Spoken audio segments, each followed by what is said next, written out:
तुम ऐसे चुप हो जैसे तुम्हें सांप सूंघ गया।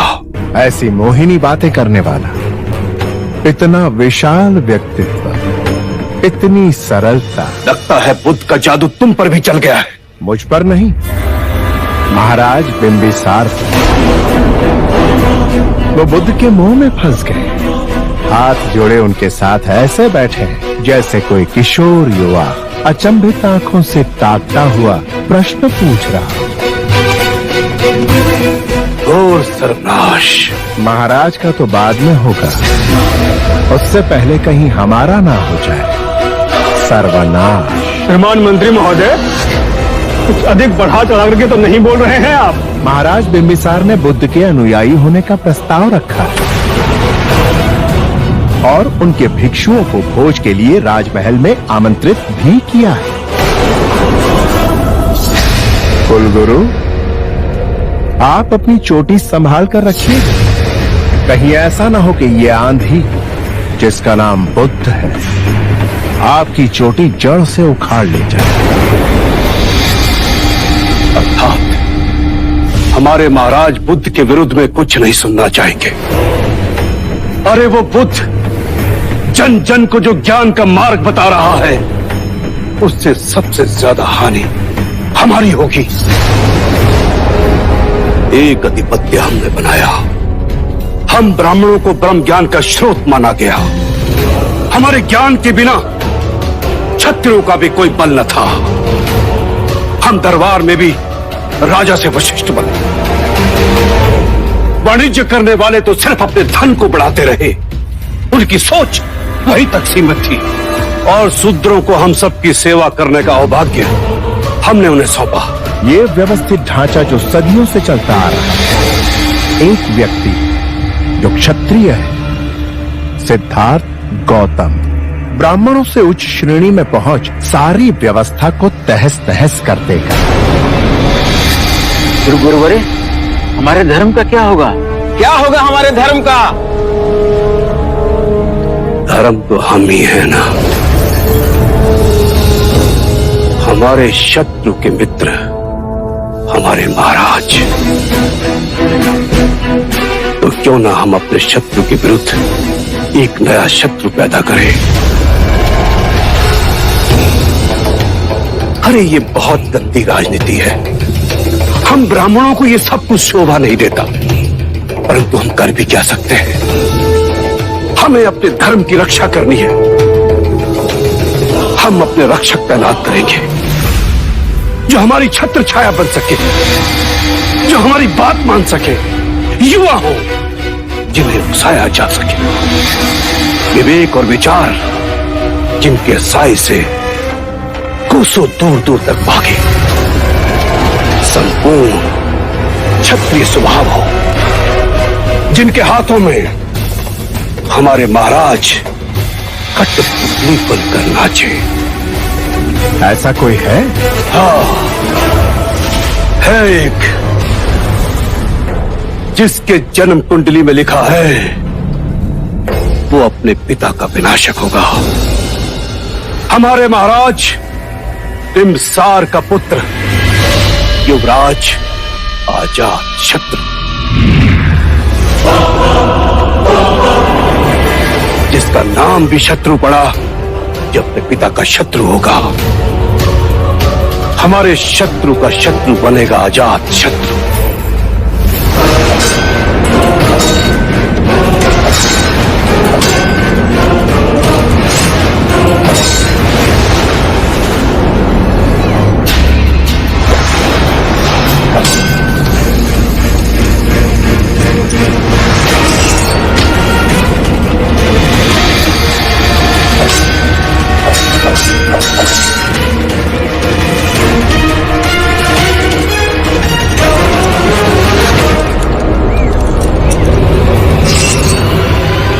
युवराज, महाराज ने आपको ताड़वन में उपस्थित रहने को कहा है।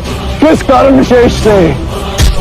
महाराज चाहते हैं कि आप बुद्ध के दर्शन करें। मैं और बुद्ध के दर्शन करूंगा।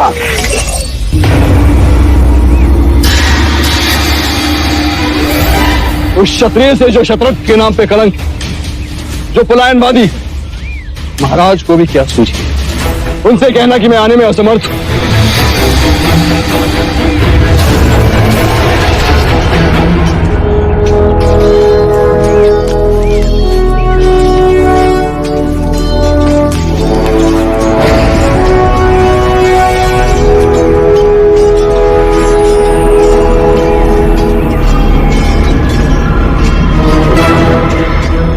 आज सूर्य पूर्व से ही उदय हुआ के कुलगुरु। वहां हमारे पिताश्री हमें सन्यासी के दर्शन हेतु बुला रहे हैं और यहाँ हमारे कुलगुरु हमारे दर्शन हेतु आए। युवराज, हम शस्त्र विद्या में कुशल नहीं, परंतु गुणी कुशलता को देखने का आनंद तो ले सकते हैं। हमारी तलवार की टंकार से बड़े बड़े कांप जाते हैं।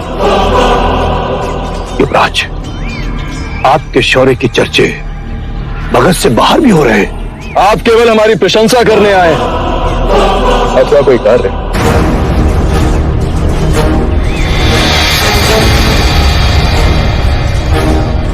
युवराज, भगत की आशाएं आपसे बढ़ गई हैं। क्यों? हमारे पिताश्री महाराज बिंबिसार तो है ना, कुशल शासक, जनप्रिय, न्यायमूर्ति। युवराज, महाराज जिस राह पर चल रहे हैं उससे कहीं मगध का परचम सीमित रहकर राजगृह तक न रह जाए, बस इसकी चिंता है मुझे। ऐसा क्यों हो? साधुओं और ढोंगियों के चक्कर में पड़ेंगे तो यही तो होगा। आपका आशय बुद्ध की ओर? हाँ, वो बुद्ध महाराज बिंबिसार को चक्रवर्ती सम्राट बनने के लक्ष्य से भ्रमित कर रहा है। इतनी बात तो नहीं सुनेंगे महाराज उसकी। एक तो कुछ ऐसे ही दिख रहे हैं युवराज। महाराज बुद्ध के मोहजाल में फंसते जा रहे हैं। कहीं उनकी बातों पे आकर वो हमारे धर्म को अपमानित न कर बैठे। अपनी पसंद नापसंद ये तो एक व्यक्तिगत राय है, उसे सारे देश पर थोपना, या फिर हम ब्राह्मणों के साथ अन्याय हुआ तो? आप कल्पना के घोड़े न दौड़ाएं कुलगुरु। ये आप कह रहे हैं युवराज? अम्रपाली के कारण आपकी और महारानी के साथ कम अन्याय हुआ क्या? युवराज, संकट के बादल तो सिंहासन पर भी मंडराने लगे हैं। यदि बुद्ध के कहने पर महाराज ने संन्यास धारण कर लिया तो राज्य का क्या होगा? जिस राज्य के नाम से सारी पृथ्वी कांपती है तो टूट कर बिखर जाएगी। जब राजगद्दी आपको मिलेगी, मगध का राज्य चंद गांव के बीच में सिमट कर रह गया तो बस यही चिंता मुझे खाई जाती है। ये तो अनर्थ होगा।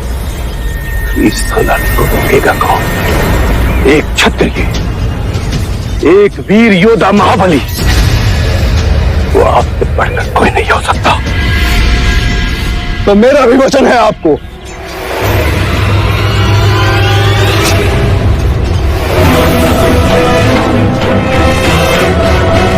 मगध का राज्य चारों तरफ फैलेगा। मैं चक्रवर्ती सम्राट बनूंगा। मेरे नाम का लोहा पूरा विश्व मानेगा। और हमारे विचार का ब्राह्मण सत्ता के भागीदारी बनेगा। प्रणाम गुरुदेव। महाराज बिंबिसार ने आपके लिए रथ भेजा है, चलने की कृपा कीजिए। धन्यवाद, परंतु आप महाराज से कह दीजिएगा कि मैं अपने भिक्षुओं के साथ राजमहल चलकर आ रहा हूं। जैसी आपकी आज्ञा गुरुदेव।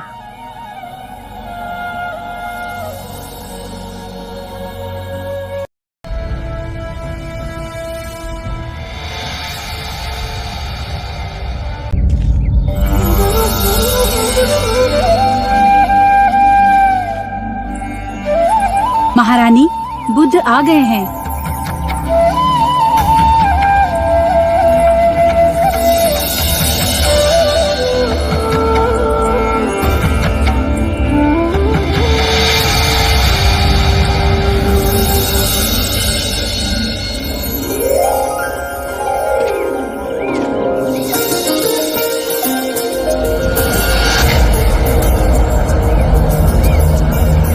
ये मेरी पत्नी है, महारानी वैदी।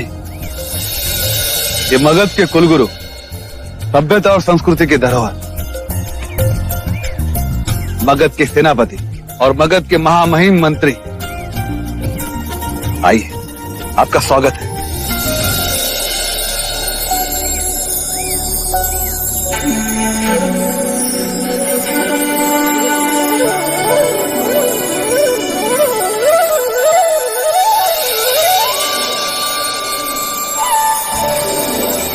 क्या भोजन हेतु आसन ग्रहण करें? आसन ग्रहण करें।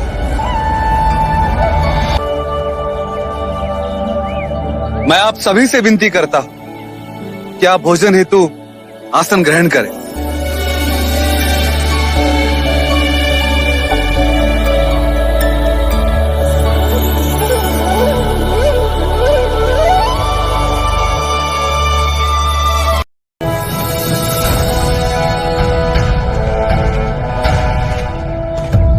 ये मेरा पुत्र अजात शत्रु है,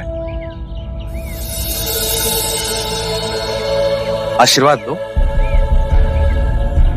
क्षमा करें, मैं अपना शीश किसी के आगे नहीं झुकाता। ये बहुत अच्छी बात है। किसी के दबाव से शीश झुके, ये बुरा है। कहने का अर्थ है, जब तक मन में सम्मान ना हो तो किसी के आगे शीश झुकाना। परेशान ना हो, मैं समझ गया। फिर कोई विशेष उपलब्धि भी तो होनी चाहिए। अर्थात महाराज को पहले से ही हमारे विद्रोह की सूचना थी। तख्ता पलट होते ही मैं उन्हें अपना बंदी बना लेता तो मेरी विजय निश्चित थी। चिंता न करें युवराज, मगध की सीमा पर हमारे ही लोग तैनात हैं। मेरे कुछ सेनापति और सैनिक भी मिले हुए। कपिल वस्तु जो सैनिकों की टुकड़ी गई थी, वो भी उसके साथ है। महाराज भाग के कहां जाएंगे? जाओ, मगध के कोने कोने में जाओ और हर उस जगह को खोज डालो जहां महाराज के छुपे होने की संभावना है। अजात शत्रु अपने शत्रु को पाताल से भी निकाल के ले आएगा। मैं भी आपके साथ कारागृह चलूंगी, पर आपका साथ नहीं छोड़ूंगी। आम्रपाली, ऐसा कोई प्रण मत करो। यदि अजात शत्रु यहाँ आ गया तो तुम्हें और हमारे पुत्र जीवक को जीवित नहीं छोड़ेगा। इसलिए जैसा मैं कहता हूँ वैसा ही करो। ऐसी अवस्था में आपको छोड़ के? आम्रपाली, तुम्हें मुझ पर विश्वास है? हमारे पक्ष में केवल एक बात है, अजात शत्रु ने इससे पहले तुम्हें कभी नहीं देखा। यदि वो इस महल में तुम्हें ढूंढते हुए आ भी गया तो तुम्हें कभी पहचान नहीं पाएगा। मेरे सैनिक तुम्हें सुरक्षित वैशाली पहुंचा देंगे। महाराज का शीश नहीं लाए और कह रहे हो कि लड़ते हो हमारा सैनिक मारा गया। और दूसरा बुद्ध का भिक्षुक बनने के लिए उनके सामने आत्मसमर्पण कर रहा है।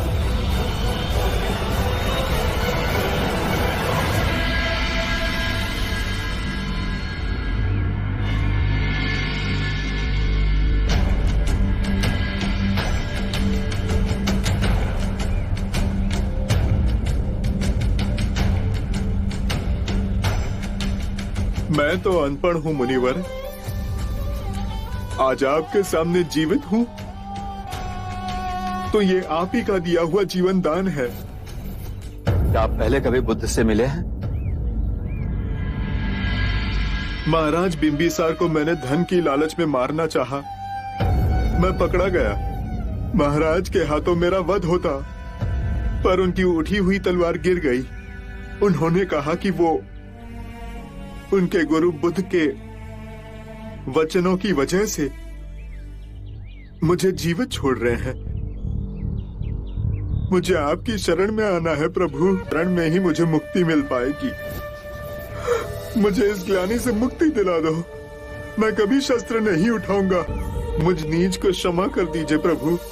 जिस क्षण तुम्हारे अंतर में ये विचार उत्पन्न हुआ कि तुम पाप कर रहे थे, उसी क्षण स्वयं तुमने अपने मुक्ति के मार्ग पर पहला पग रख दिया था।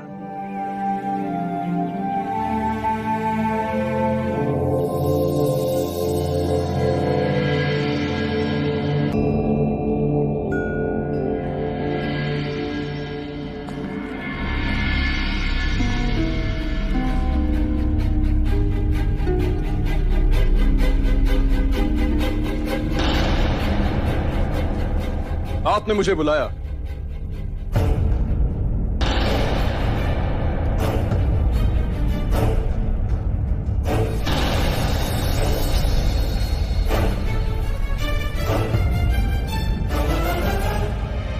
आज हमारा पुत्र हमसे आंखें चुरा रहा है।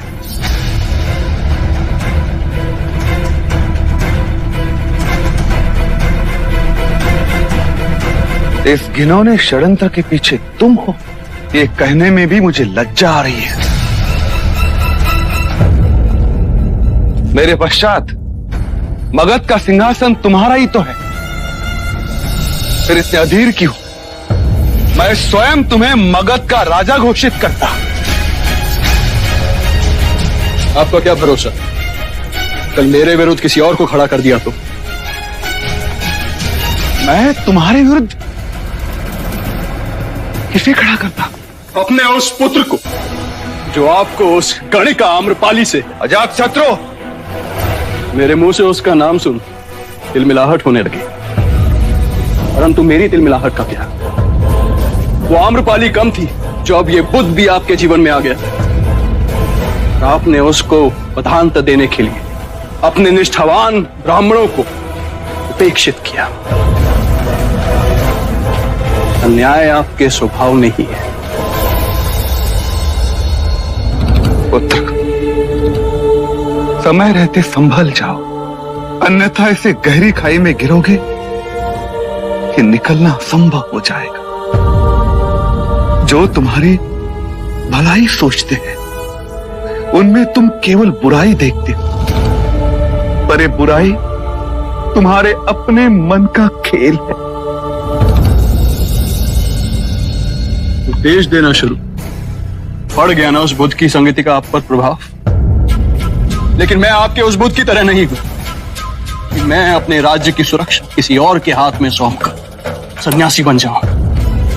मैं अजातशत्रु अपने क्षत्रिय धर्म का पालन करूंगा। मैं मगध की सुरक्षा का भार उठाऊंगा। मेरे राज्य में मगध का ध्वज पूरे जम्बू द्वीप में फहराया जाएगा। मगध की प्रजा पूर्ण रूप से सुरक्षित है। पूरे जम्बू द्वीप ने हमारे राष्ट्र का लोहा माना है, तो फिर व्यर्थ में रक्तपात क्यों? आप क्षत्रिय हैं, रक्तपात से कब से डरने लगे? कहीं ये भी उस पाखंडी बुद्ध की शिक्षा तो नहीं? अजातशत्रु, तुमसे बात करना भी व्यर्थ है। यदि चाहता तो मेरे ऊपर हुए आक्रमण के लिए तुम्हें दंडित कर सकता था, किंतु मैं पिता हूं तुम्हारा। तुम मुझे मारने का विचार कर सकते हो, किंतु मैं नहीं।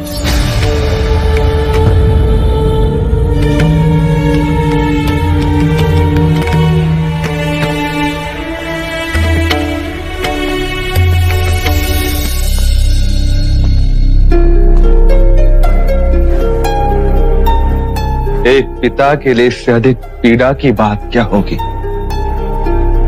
कि उसका अपना रक्त उसका शत्रु है। मेरी आयु अब वानप्रस्थ की ओर जाने की हो चुकी है। मैं स्वयं इस राजपाट को छोड़ना चाहता हूं, पर मुझे लगता है कि अगले 10 वर्ष मुझे उस दिन की प्रतीक्षा करनी होगी।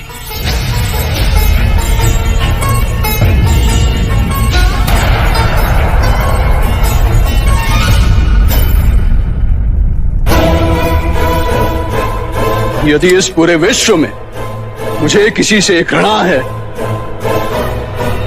तो वो आप हैं। तो तुम भी सुन लो, जब तक तुम सिंहासन पे बैठने योग्य नहीं हो जाते, मैं स्वयं तुम्हें मगध के सिंहासन पे बैठने नहीं दूंगा।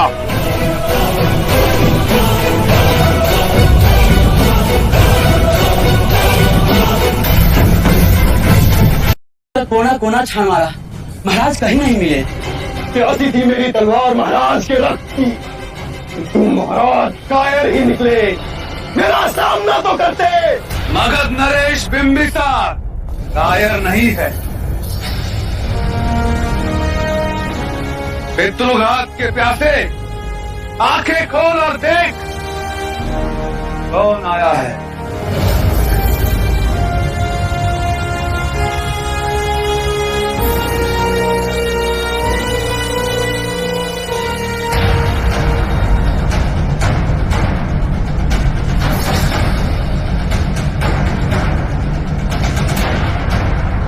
अपने पिता की पीठ पर वार करने वाले कायर, ये तू भी जानता है कि मैंने पिता का धर्म निभाया है, अन्यथा उसी दिन तुम्हें मृत्यु दंड दे दिया होता। मुझे मृत्यु दंड देते तो आज का दिन न देखना पड़ता, किंतु आज आप मेरे बंदी हो।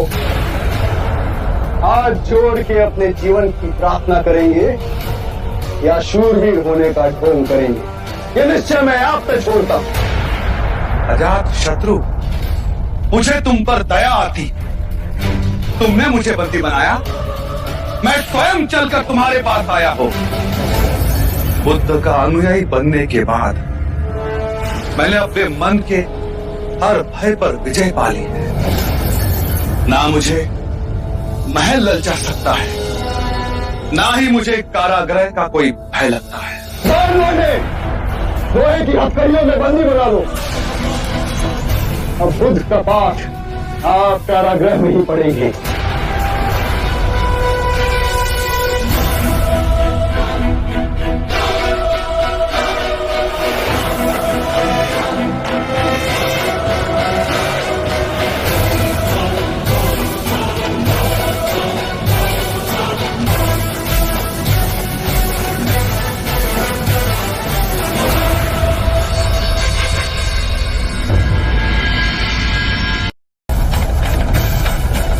तो क्यों ना इस रोग को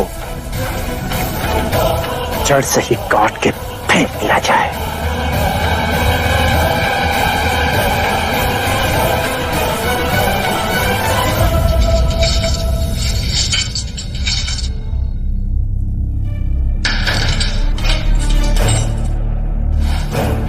महाराज, महाराज,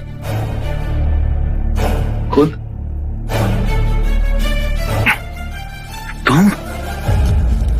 महाराज, हमें आपकी आज्ञा चाहिए। आज रात्रि को आपके विश्वसनीय सैनिक कारागृह पर आक्रमण करके आपको छुड़ा लेंगे। बस हमें आपके संकेत की प्रतीक्षा है महाराज। कितने सैनिक हो तुम? 150 या 200 के लगभग महाराज। मैं तुम्हारा शासक ही नहीं, पिता भी हूं। मैं इतने सारे जीवन को व्यर्थ बलिदान नहीं दे सकता। 200 सैनिक अजात शत्रु की सेना से टक्कर नहीं ले सकेंगे। वो मेरी हत्या तो करेगा ही, किंतु वो तुम्हें भी चुन चुन के मारेगा। अजात शत्रु रक्त का अत्यधिक प्यासा है। वो तुम्हारे परिवार वालों को भी नहीं छोड़ेगा। परंतु युवराज अजात शत्रु आपका वध करना चाहते हैं महाराज। अपने महाराज की आज्ञा का पालन करोगे? जी महाराज। अपने जीवन को यूं व्यर्थ बलिदान न करो। मेरी आत्मा को अत्यंत शांति प्राप्त होगी यदि तुम मेरे प्यारे मगध की सेवा करोगे। तुम अजात शत्रु सत्ता का लोभी अवश्य है, पर मगध की प्रजा की देखभाल करेगा। अब तुम अपने प्राण अधिक संकट में न डालो। जाओ यहां से। मैं आपको अकेला छोड़ के नहीं जा सकता। ये तुम्हारे महाराज बिंबिसार का आदेश है।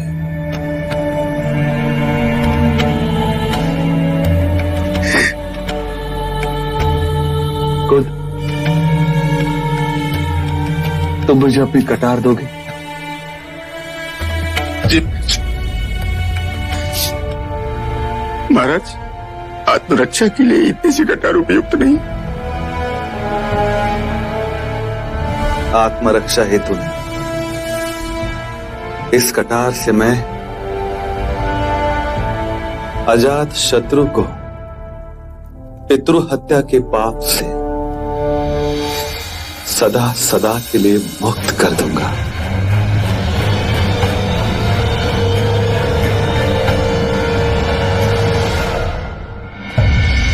मां,